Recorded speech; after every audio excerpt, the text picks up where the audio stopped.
पंजाब में सिद्धू मूसेवाला हत्याकांड में बड़ा खुलासा। गैंगस्टर लॉरेंस बिश्नोई ग्रुप ने फेसबुक पोस्ट पर ली हत्या की जिम्मेदारी।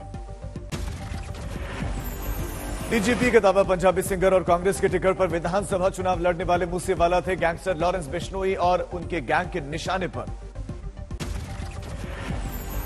बिश्नोई गैंग के विरोधी कैंप की मदद करने की वजह से लॉरेंस गैंग के निशाने पर आए थे सिंगर सिद्धू मूसेवाला। हत्या की धारा 8 अगस्त 2021 को मोहाली में यूथ अकाली लीडर विक्की मिड्डू खेड़ा की हत्या से भी जुड़ रहे हैं। लॉरेंस बिश्नोई के करीबी थे विक्की।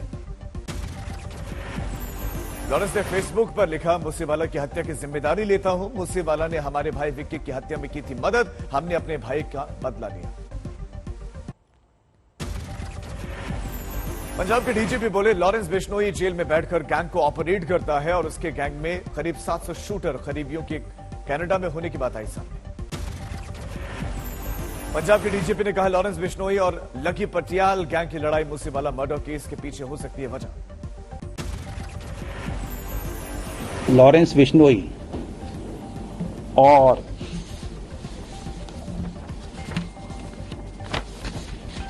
लॉरेंस बिश्नोई गैंग का इसमें हाथ है। बीजेपी ने पंजाबी सिंगर मूसेवाला की हत्या का आरोप सीधे केजरीवाल पर लगा दिया। संबित पात्रा ने पूछा, क्यों हटाई गई सुरक्षा? एक तरह से ये एक इनवाइट था, यह एक आमंत्रण था हत्यारों को कि हमने इन लोगों का सिक्योरिटी वापस लिया है, अब आप अपना काम कर सकते हैं। राहुल गांधी ने मूसेवाला की हत्या पर जताया दुख, कहा दुख की इस घड़ी में हम परिवार के साथ। पंजाब में सिंगर सिद्धू मूसेवाला की हत्या के विरोध में लोगों का प्रदर्शन। जालंधर में फूंका गया मुख्यमंत्री भगवंत मान का पुतला। पंजाब के फिरोजपुर में एनएसयूआई के कार्यकर्ताओं ने कैंडल मार्च निकालकर सरकार के खिलाफ की नारेबाजी। जालंधर में कांग्रेसी कार्यकर्ताओं ने भी पंजाब सरकार का पुतला फूंककर विरोध जताया। पंजाबी गायक और कांग्रेस नेता सिद्धू मूसेवाला की कल शाम 5:30 बजे मानसा में हुई थी हत्या। एक दिन पहले ही पंजाब सरकार ने वापस ली थी सुरक्षा।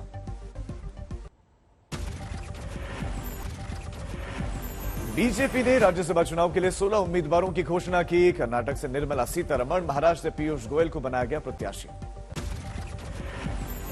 यूपी से बीजेपी ने 6 उम्मीदवारों के नाम किया फाइनल। पूर्व प्रदेश अध्यक्ष लक्ष्मीकांत वाजपेयी को भी बनाया गया राज्यसभा उम्मीदवार। बिहार से सतीश चंद्र दुबे और शंभू शरण पटेल को राज्यसभा भेजेगी बीजेपी। सियासी समीकरण का रखा गया ख्याल। मध्य प्रदेश, कर्नाटक, महाराष्ट्र, राजस्थान, उत्तर प्रदेश, उत्तराखंड, बिहार और हरियाणा से बीजेपी ने अपने उम्मीदवारों का किया ऐलान। पार्टी ने एमपी से कविता पाटीदार को बनाया उम्मीदवार। राजस्थान से घनश्याम तिवारी को बीजेपी ने बनाया राज्यसभा का कैंडिडेट। उत्तराखंड से कल्पना सैनी को दिया गया मौका। पीएम मोदी आज पीएम केयर्स फॉर चिल्ड्रन योजना के तहत बच्चों को सौंपेंगे हेल्थ कार्ड। कोरोना काल में माता पिता को खोने वाले बच्चों को मिलेगी। पीएम मोदी 31 मई को हिमाचल दौरे पर रहेंगे और शिमला में किसान सम्मान निधि किश्त करेंगे जारी। करीब 50,000 किसान पीएम मोदी के कार्यक्रम में रहेंगे मौजूद। देश भर के किसानों को किसान सम्मान निधि योजना की अगली किश्त ऑनलाइन करेंगे रिलीज। कल प्रधानमंत्री की शिमला रैली के लिए बीजेपी चला रही है अभियान। घर घर न्योता दे रहे हैं कार्यकर्ता। कांग्रेस को बाय बाय कह चुके पाटीदार नेता हार्दिक पटेल आज बीजेपी में हो सकते हैं शामिल। अनुराग ठाकुर की मौजूदगी में बीजेपी की सदस्यता ले सकते हैं। यूपी विधानसभा में जीत दर्ज करने के बाद बीजेपी प्रदेश कार्य समिति की हुई पहली बैठक। सीएम योगी ने 2024 लोकसभा चुनाव में 75 सीटें जीतने का रखा लक्ष्य।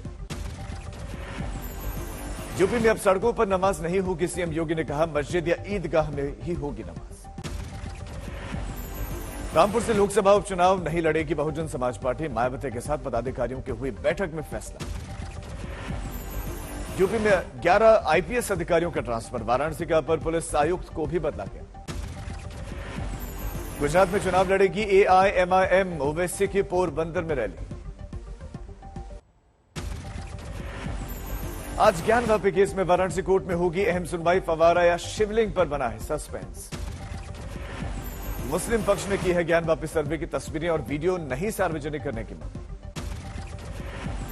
सर्वे की वीडियो को सार्वजनिक करने पर हिंदू पक्षों में अभी नहीं बनी एक राय। ज्यादातर वादी चाहते हैं सार्वजनिक किए जाएं सबूत। सुप्रीम कोर्ट के आदेश के बाद ज्ञानवापी में वजूखाने की बढ़ाई गई सुरक्षा, वजूखाने के इस्तेमाल पर भी प्रतिबंध है। हिंदू पक्ष कर रहा तहखाने की खुदाई की मांग, नदी के सामने की दीवार भी हटाने की गुजारिश। देवबंद में जमीयत उलेमाए हिंद के सम्मेलन में गरजे मदनी, कहा शरीयत में दखलंदाजी बर्दाश्त नहीं। जमीयत के सम्मेलन में ज्ञानवापी, मथुरा समेत कुतुब मीनार का उठा मुद्दा, कहा अतीत के गड़े मुर्दे ना उखाड़े जाएं। जो मुसलमान अपने बुनियादी हुकूक के मामले में न झुकता है, न कभी झुका है और न झुकेगा।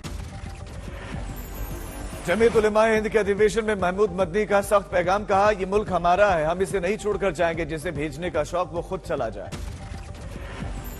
तुम्हें मौका नहीं मिला था पाकिस्तान जाने का, हमें मौका मिला था, हमने रिजेक्ट किया है उसे पाकिस्तान जाने का। इसलिए हम नहीं जाएंगे, जिसको भेजने का शौक है वो चला जाए। महमूद मदनी के बयान पर आरएसएस नेता इंद्रेश कुमार ने साधा निशाना, कहा कुछ धार्मिक नेता नहीं चाहते कि मुसलमान आगे बढ़ें। कुछ दल और कुछ मजहबी नेता इस बात में लगे हैं कि मुसलमानों को मुख्य धारा में नहीं आने देना, उनको हिंदुस्तानी नहीं बनने देना। देवबंद में जमीयत के जलसे में सांसद मौलाना बदरुद्दीन का बयान, कहा अपने उसूलों पर मुसलमान न झुका है न झुकेगा। जो मुसलमान अपने बुनियादी हुकूक के मामले में न झुकता है, न कभी झुका है और न झुकेगा। जमीयत के जलसे में मुसलमानों को भड़काने वाले बयान पर बीजेपी सख्त बोली, कानून का राज रहेगा कायम, होश में आए ऐसे नेता। अयोध्या में श्री राम जन्मभूमि मंदिर में पत्थरों की तराशी का काम तेज। 1 जून को मंदिर की पहली मंजिल की आधारशिला रखे जाने के बाद शुरू होगा तराशे गए पत्थरों का इस्तेमाल। मंदिर के गर्भगृह में आधारशिला रखे जाने से पहले शुरू हुआ सर्वदेव अनुष्ठान यज्ञ, 1 जून को होगा समापन। सीएम योगी के आने की भी उम्मीद। एमपी के खरगोन में खनिज और राजस्व विभाग के अधिकारियों ने देर रात छापेमारी कर रेत माफिया पकड़े, 2 जेसीबी और 2 ट्रैक्टर ट्रॉली के साथ माफिया गिरफ्तार। एमपी के छिंदवाड़ा में समाज सेवी अपने खर्च पर बुझा रहे हैं लोगों की प्यास, हर दिन 2 टैंकर पहुंचा रहे हैं घरों में पानी। हरियाणा के गुरुग्राम में सीएम मनोहर लाल खट्टर ने प्रगति रैली के दौरान 2711 करोड़ रुपए की परियोजनाओं की सौगात। एमपी के श्योपुर पहुंचे केंद्रीय मंत्री नरेंद्र तोमर ने पंचायत चुनाव में कहा, त्रिस्तरीय पंचायत चुनाव में बीजेपी कार्यकर्ताओं को ही टिकट। एमपी के मुख्यमंत्री शिवराज सिंह चौहान इंदौर में संगठनात्मक बैठक में हुए शामिल, पंचायत चुनाव को लेकर रणनीति बनी। राजस्थान बीजेपी अध्यक्ष डॉक्टर सतीश पुनिया का मुख्यमंत्री अशोक गहलोत पर निशाना, सूबे में अपराध चरम पर, मुख्यमंत्री को जनता की फिक्र नहीं। चुनावी रणनीतिकार प्रशांत किशोर ने बिहार में वैशाली से शुरू की जनसुराज यात्रा, नए राजनीतिक संकल्प की तलाश। असम सरकार 6 समुदाय को देगी अल्पसंख्यक प्रमाण पत्र, गुवाहाटी में हुई कैबिनेट की बैठक में फैसला, इनमें मुस्लिम, ईसाई, सिख, पारसी, बौद्ध और जैन है शामिल। हापुड़ में बीएसएफ के जवान सुनील कुमार कौशिक के नम आंखों से उनको दी गई आखिरी विदाई, तूफान की वजह से भारत पाक अंतर्राष्ट्रीय सीमा अजनाला पर गंवाई थी जान। महाराष्ट्र के बुल्ढाना में उद्धव सरकार के राज्य मंत्री बच्चू कुड्डू का ने फोन पर बिजली विभाग के अधिकारियों को थप्पड़ मारने की धमकी दी। हरियाणा के गोहाना में मानव अंगों की तस्करी का मामला आया सामने, निजी हॉस्पिटल में दिल्ली स्वास्थ्य विभाग और दिल्ली पुलिस की टीम ने मारी रेड। भदोही जिले के गोपीगंज में मंदिर से भगवान विष्णु की अष्टधातु की कीमती मूर्ति चोरी, जांच शुरू।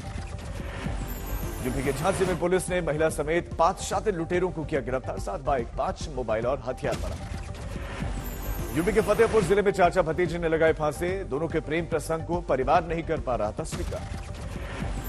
लखीमपुर खीरी में आवारा पशुओं से परेशान है किसान, गांव वालों ने करीब 500 छोटे जानवरों को पकड़कर गौशाला में बंद किया। लाइव कॉन्सर्ट में अचानक बेहोश होकर गिरे मलयालम सिंगर एडवा बशीर की मौत, 78 साल की उम्र मिली आखिरी सांस। कानपुर देहात में सड़क हादसे में एक बच्चे समेत 5 लोगों की मौत, 3 लोग गंभीर रूप से जख्मी, मुख्यमंत्री योगी ने ट्वीट कर दुख जताया। बस और रॉन्ग साइड से आ रही कार के बीच हुई थी टक्कर, गजनेर के जसौरा गांव में चित्रकूट में दर्शन के लिए जा रहा था परिवार। यूपी के प्रतापगढ़ में नेशनल हाईवे पर दर्दनाक हादसा, 4 लोगों की मौत, 5 लोग गंभीर रूप से घायल। राजस्थान के कोटा में अचानक बेहोश होकर गिरे बुजुर्ग की मौत, बस स्टैंड पर गिरते ही सुवरों ने किया हमला। प्रयागराज में हत्या के फरार आरोपियों के घर चला बुलडोजर, फाफामऊ इलाके में हुई थी हत्या, चारों पर 25-25 हजार का इनाम।